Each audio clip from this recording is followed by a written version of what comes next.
to 5.5 million sales a year. And we were jumping up and down, cheering and yelling. It was the greatest market in history. We're at that same point of sales again today. Okay? So, I want you to really take the time to write 10 times. This is the best real estate market we've had in 5 to 6 years.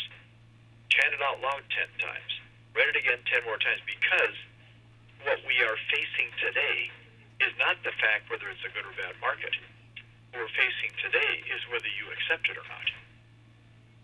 Well, Mike, you don't understand the problems I have, and you don't understand what I'm going through, and you don't understand how difficult it's been, and, you know, you're rich. You don't have to put up with the stuff we have to put up with. Thank you. It is nice being rich. But I'm rich because I don't accept the mediocrity that people accept for themselves. I am not going to accept the fact that we can't accomplish something. I'm not going to accept the fact that we can't do something. I'm not going to accept the fact that we have to all sit around and bemoan and be critical of ourselves and cry and bitch and complain. I'm not going to do that.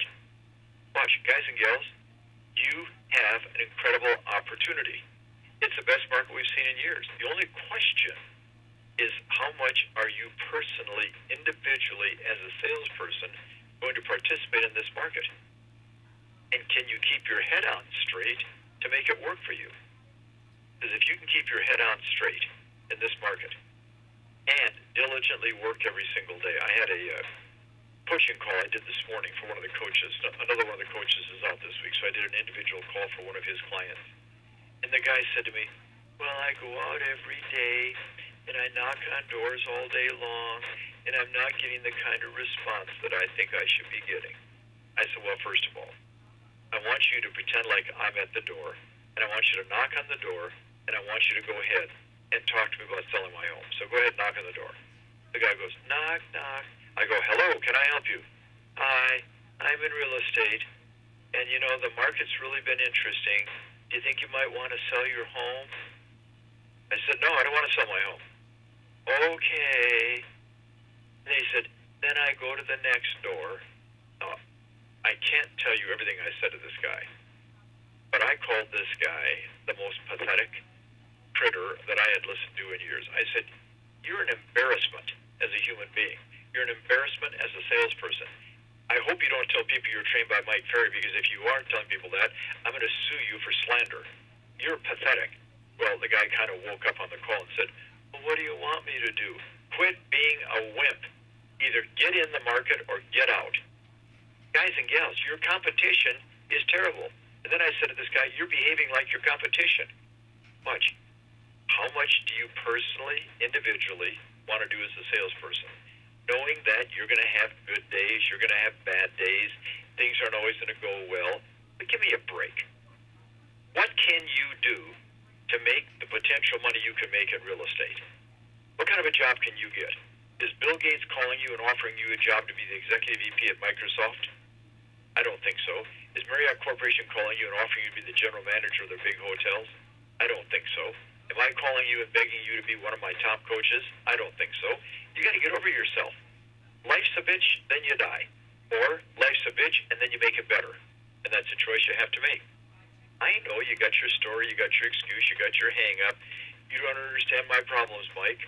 But I also know that if you keep feeding yourself all this nonsense, nothing's going to get better. So here's a variation on a script you've heard before. Okay?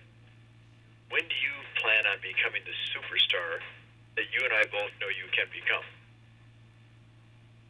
Instead of when do you plan on moving, when do you plan on becoming the superstar that you and I both know that you can become? Because the market's here. The question is, are you? And if you're here for the market, you're going to win the game.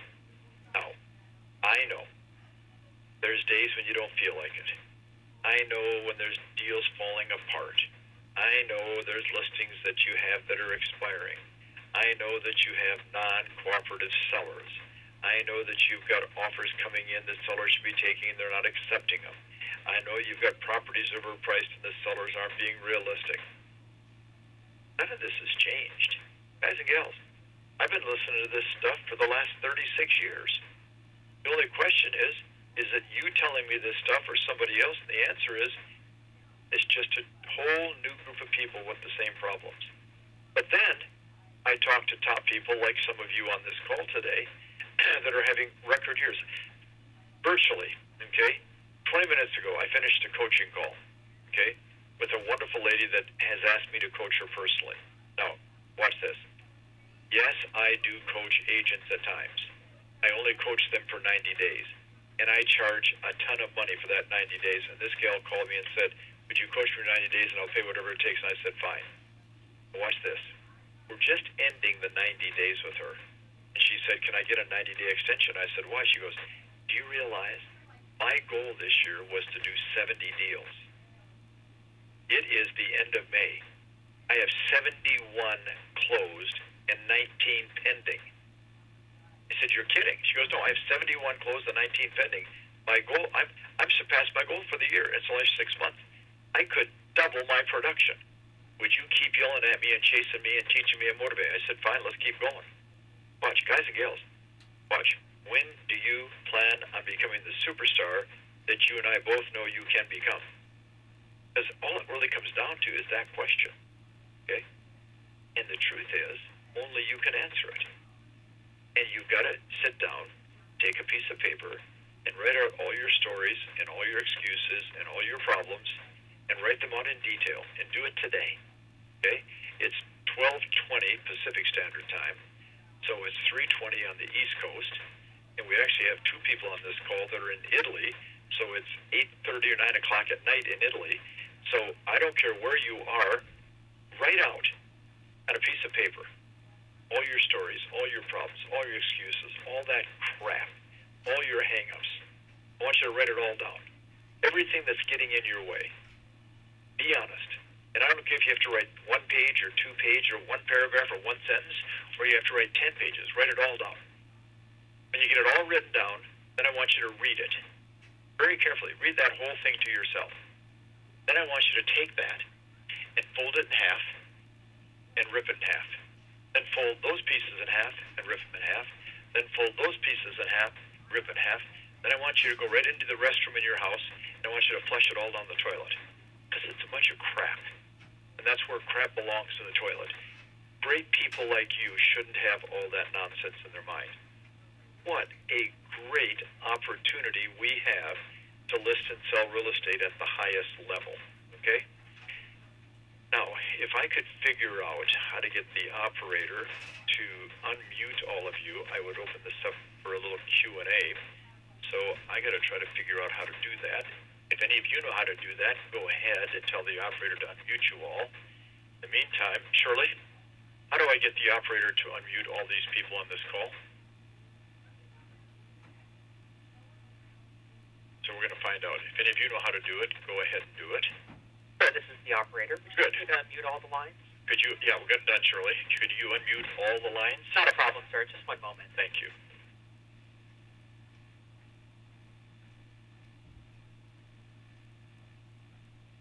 All right, sir. They're all unmuting momentarily. So everybody's being unmuted momentarily, and I can hear some rattling in the background, so I know that you're being unmuted. So, first of all, I want you to all say, hello, Mike. Hello, Mike. I didn't know that you were all going to be muted on the whole call, so it's nice to have all of those live voices. So now we have a few minutes. Pretend like I'm Ron Cronin. You're going to ask me some questions. Who wants to be first? I have a question. Please. Okay, Mike. Sometimes when I'm prospecting. Hold on. Before you ask, guys and gals, if you're on a speakerphone, take me off the speakerphone right now. Oh, my gosh. Then they put me on hold. And if you don't put me on hold because I don't want to dance to the music, take me off the speakerphones. This call is not for your company and your office. This call was for you. Take me off the speakerphones. Okay, you had a question. Go ahead, sir. Okay, all right. This is Raymond Troy from Rikers in Jersey City. My question is, sometimes when I'm prospecting and I actually get a success, I get an appointment, and I get excited, I kind of quit early of hitting the number of contacts I'm supposed to hit. What would you and then it turns out to get that listing appointment. What would you say to, to someone to, keep forging through and not get, not to quit on that one success? What the problem? Your name is Raymond from Weichert in Jersey City. Thank you. The problem that Raymond has is the most common problem in real estate. Listen carefully, guys and gals. A little bit of success goes a long way. You start doing something in the morning or the afternoon, you get a lead, you get an appointment, you get a listing, all of a sudden, hey, I'm the king of the hill. I got this thing all figured out. I don't need to do anything else. That tells me, Raymond, that the goals that you have are not important enough to you for you to do your job at the level you're supposed to every single day. The guys and gals, do you hear what I just said? Yeah. That tells me is when you're prospecting and you get a great lead, and you get an appointment set up on the spot, and then you stop, which is what people do all the time. That means that if goals are not as important to you as you would like to believe they are. When the goals are so important that you cannot stand not achieving them, then you'll continue once you have a little bit of success. Questions from anybody? Mike. Yes. Kathleen Murray from Realty Executives Kingman, Arizona. Thank you. I understand where he's coming from. I love prospecting school. Went to prospecting school in April and netted 18 listings out of that 2 days. Wow.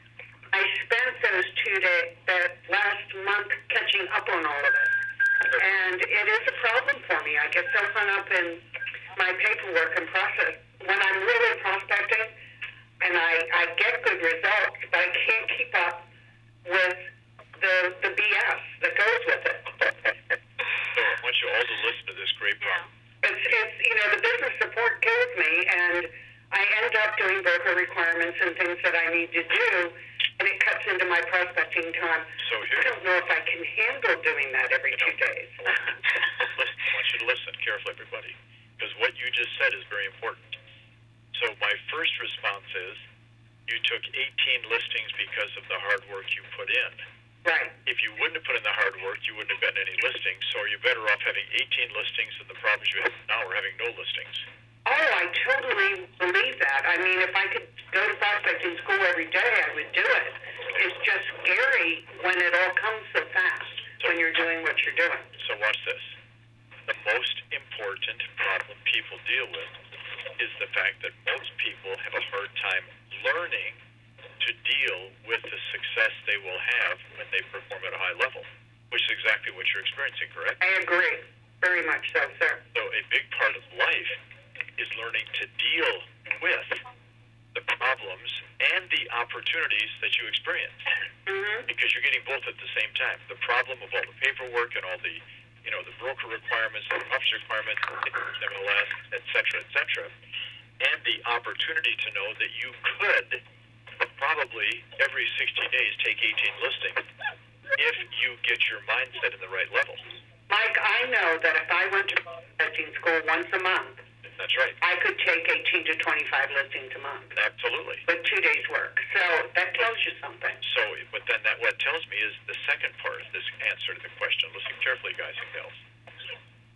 Now it becomes critical that we commit to nothing more important than my 9 a.m. to 12 a.m. prospecting schedule, and then I'm going to block out an hour and a half every afternoon, say from 1 o'clock until 2:30, where all I'm going to do on the administration side to handle all the business I'm generating. And you might have to spend 2 to 3 hours a day in the afternoon for a couple weeks to get everything caught up, but you're never going to let anything interrupt your 9 o'clock until noon. Yeah, and that's what I was doing. That's why I'm going back to prospecting school on Thursday. Good. So it sounds like you're doing all the right things, but the good thing is that, as all of you know, she's admitted that handling a huge volume is sometimes even more difficult than not having a volume at all. So learning to grow into the success you're having is a big part of having big-time success. Mm-hmm. Good for you. Congratulations. Thank you, Mike. Sure. Hey, Mike, Nigel Haranzi, Prudential, Myrtle Beach. How are you today? Thank you. Good. Hey, listen, I've recently gone up for a listing with a large developer in the area. It's a high-end project, and it's about 150 lots. And we work with the builder or the developer on a couple other projects, and we've done a great job for them. I mean, we're knocking down 2 to 3 lots a week for them. And I've gone to get the listing, and we've met, and they said, well, we want to give these guys 90 days that are working out there to see what they can produce, and then in the meantime, we'll go ahead and give you 8% if you sell any lots that are out there. How do I overcome that objection to talk them into letting us list the entire project? Well, you probably aren't going to. That's the thing. Number one, they're treating you like a for sale by owner treats you, aren't they? Right. Give you 8% commission, bring us a buyer. Sounds like a for sale by owner. Sure does. Are these properties already listed with another company? Well, they have a couple, like 4 or 5 on the MLS, but the remainder are, it's a project. So the remainder, they'll give you a sheet and they'll tell you what available lots are. They try to get you to come out to the project. Right. Let me ask a question. Have you already done a lot of business for this particular developer? Yes. Does he not believe in what you do? Well, yes, I believe they do. Well, what you need to do is you need to make a presentation again. You need to go back and say, let me take you through what we've done for you in the past. Right. And list all the successes you've had, the 10, 20, 30, 40, 50 successes you've had, and then just look at the guy and say, would you like us to do this again? Sure. And just present him with a very strong, direct, to-the-point presentation of what you've accomplished and a strong, direct closing question, because obviously he's forgotten about the great successes that you've performed for him. And you probably haven't looked him straight in the eye and said, do you want to have the same success again? Well, we were reminded of him when we were at the meeting, said, he goes, well, how many properties have you sold in this particular project? I said, well, you know what? We've been focusing on the other projects that you have, and we've had tremendous success out there. You need to bring the numbers in and present him the numbers. Okay. Okay, present him the numbers, because the numbers don't lie. Absolutely. Remember, guys and gals, market stats are always gold to you. So here's the good news, okay? I'm going to get to talk to all of you again on Friday at 1 o'clock Pacific Standard Time, I think is the time we've set up. And make sure you come to that call with questions. If any of you have any big hang-ups or any problems this week, send me an email. My email address is, you ready? Mike.Ferry@MikeFerry.com. And for this week, I'm your coach until Ron comes back to work, and sending notes to Ron saying, well, I hope everything's okay. Don't get into all the drama and crap. Watch. Michelle's great. Ron's great. The baby's doing better than ever. Leave it alone. Go back to work. Okay? Got it. Okay. Thanks to all of you again. Thank you very much, Mike. Thank you. Thank you. Thank you. Thank you. Thank you.